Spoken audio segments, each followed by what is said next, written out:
मंत्रालयातील कर्मचारी शासकीय नोकरीत असूनही पदाचा गैरवापर करून मानसिक त्रास देत असल्याचा आरोप रेणुकाई हॉस्पिटलचे संचालक डॉ. निलेश बास्तेवाड यांनी पत्रकार परिषदेत केला.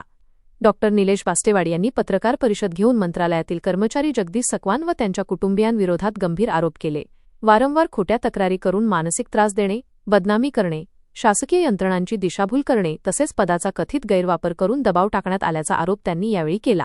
गौरी किशन मेडिकलमध्ये सन 2018 ते 2023 या कालावधीत अनुज सकवान हे भागीदार होते.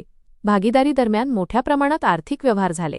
त्यानंतर भागीदारी संपुष्टात आल्यानंतर मेडिकल खाली करण्यासाठी नोटीस बजावण्यात आली. मात्र त्यावेळी मेडिकल खाली न करता उलट धमक्या देण्यात आल्या आणि 2 कोटी रुपयांची मागणी करण्यात आल्याचा दावा डॉ. बास्तेवाड यांनी केला. या संदर्भात शिवाजीनगर पोलीस ठाण्यात तक्रार दाखल केल्याचे त्यांनी सांगितले. याच वादातून आपल्याविरोधात जीवे मारण्याची धमकी दिल्याचा खोटा गुन्हा दाखल करण्यात आल्याचा आरोपही डॉ. बास्तेवाड यांनी केला. या प्रकरणात आपण सीसीटीव्ही फुटेज व इतर पुरावे पोलीस आयुक्त आणि पोलीस अधीक्षकांकडे सादर केले असून संबंधित गुन्हा समरी अंतर्गत खोटा ठरल्याचा दावा त्यांनी केला. कॅथलॅब मशीनमधील भागीदारीबाबतही सर्व आर्थिक व्यवहार पूर्ण करून भागीदारांचे देणे अदा केले. त्यानंतरही सातत्याने विविध विभागांकडे तक्रारी करून मानसिक त्रास देण्याचा प्रयत्न सुरू असल्याचे त्यांनी सांगितले.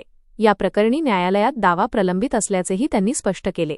पत्रकार परिषदेत डॉ. बास्तेवाड यांनी जगदीश सकवान यांच्यासह त्यांच्या कुटुंबियांविरोधातील विविध प्रकरणे, न्यायालयीन घडामोडी व इतर कागदपत्रांचा उल्लेख केला. मुख्यमंत्री, वरिष्ठ प्रशासकीय अधिकारी तसेच पोलीस विभागाकडे पदाचा कथित गैरवापर झाल्याची तक्रार केल्याची माहिती त्यांनी दिली. मेडिकलचे 4 जण जे पार्टनर होते त्यामध्ये अनुज उल्हासराव सकवान, रेणुका मोहरे म्हणजे अनुज सकवानची पत्नी, त्यानंतर डॉ. प्रशांत मिरगेवाड आणि दीपा जगदीश सकवान म्हणजे अनुज सकवानच्या भावाची पत्नी, हे 4 त्यात भागीदार होते.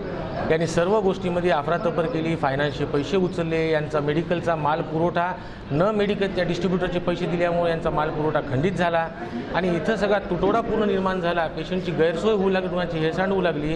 त्यामुळे मी त्यांना वारंवार अगोदर नोटीस बजावल्या. नोटीस बजावूनसुद्धा काही सुधारणा न झाल्यामुळे आणि त्याचबरोबर आमचा त्यांचा करार 5 वर्षाचा जो होता रेंट ॲग्रीमेंटचा तो संपलेला होता 2023 मार्चलाच. या सर्व गोष्टीचा विचार करून त्यांना मी टर्मिनेशनसाठी नोटिसेस पाठवल्या आणि सर्व ठरलं की 31 तारखेला मेडिकल खाली करायचं आहे. पण 30 तारखेला जाऊन यांनी माझ्यावरच उलट FIR दाखल केला की मी यांना बंदूक दाखवली आणि धमकी दिली जीवे मारण्याची. त्यात त्यांनी टाईम टाकला 6:30चा.